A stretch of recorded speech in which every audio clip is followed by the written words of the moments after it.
George Clooney just challenged Donald Trump to a throwdown, and Trump should think twice before crossing him.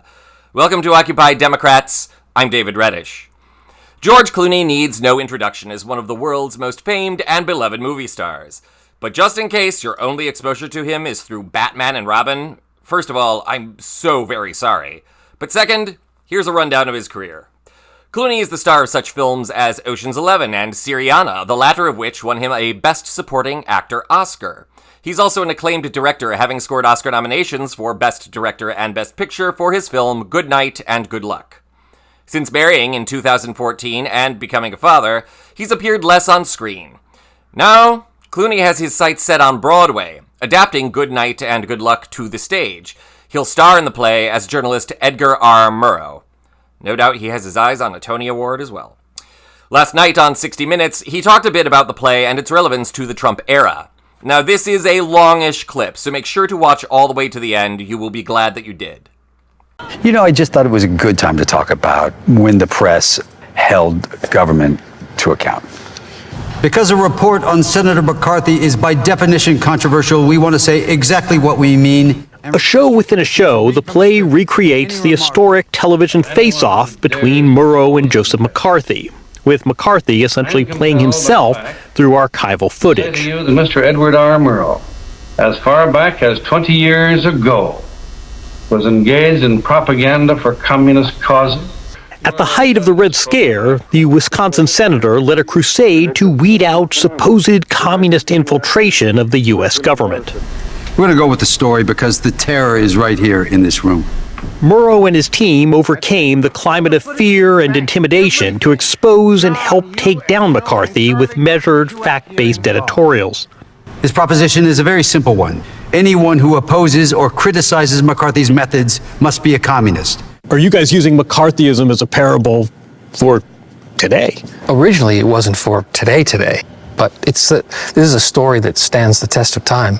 I think it's a story that you can keep telling over and over. I don't think it will ever thematically get old. Hey guys. Hey George, good to see you. Thank you so much for having I'm me. so happy you're here. At the table read in a downtown Manhattan studio, I'm a little nervous. Yeah, I'm a little nervous too. Clooney met the cast and wasted no time addressing what he sees as the parallels to today. When the other three estates fail, when the judiciary and the executive and the legislative branches fail us, the fourth estate has to succeed.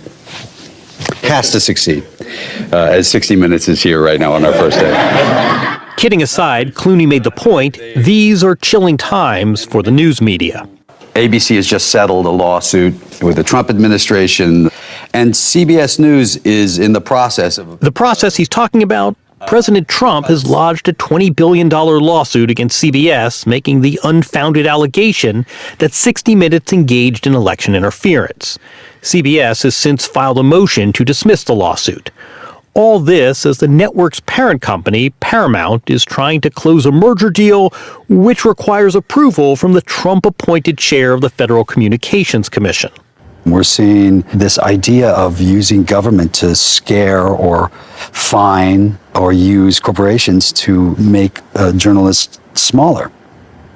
Governments don't like the freedom of the press. They never have. And that goes for whether you are a conservative or a liberal or whatever side you're on, they don't like the press. What does this play tell us about the media's ability or willingness to withstand this kind of pressure? It's a fight that is for the ages. It will continue.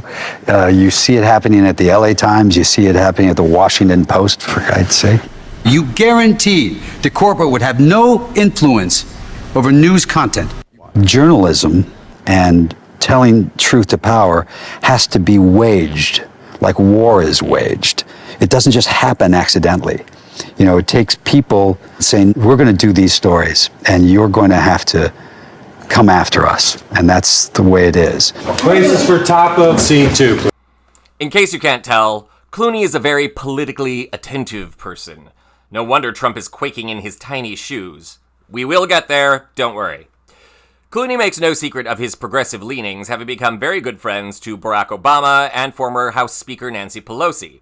Last summer, Clooney played a vital role in shaping the presidential election when he published this op-ed calling on former President Biden to drop out of the race. But more importantly, it worked. The open letter published in the New York Times sent shockwaves through the Democratic Party and prompted key figures like Obama, Pelosi, and Bill and Hillary Clinton to privately urge Biden to leave the race. He did so within days of the article's publication.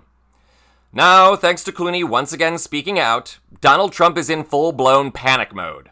Who would have predicted that? Following Clooney's spot on 60 Minutes last night, Trump, ever predictably, took to social media to share his ire. Why would the now highly discredited 60 Minutes be doing a total puff piece on George Clooney, a second-rate movie star and failed political pundit? He fought hard for Sleepy Joe's election and then, right after the debate, dumped him like a dog.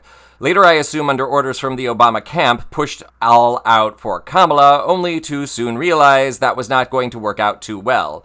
60 Minutes even fraudulently inserted fake answers to her disastrous interview aired just before Election Day in one of the most embarrassing and dishonest events in broadcast history. And now George Clooney again? His press agent should be making a fortune. And of course, true to form, conspiracy theorists are already labeling Clooney as a CIA agent, which makes so much sense, doesn't it? Hiring one of the most recognizable and outspoken men in the world for clandestine operations. What an idea! No one would ever suspect him. In all seriousness, we're not exactly counting on Clooney's remarks, or his play, no matter how good, to make much difference to Trump and his cabal of vermin.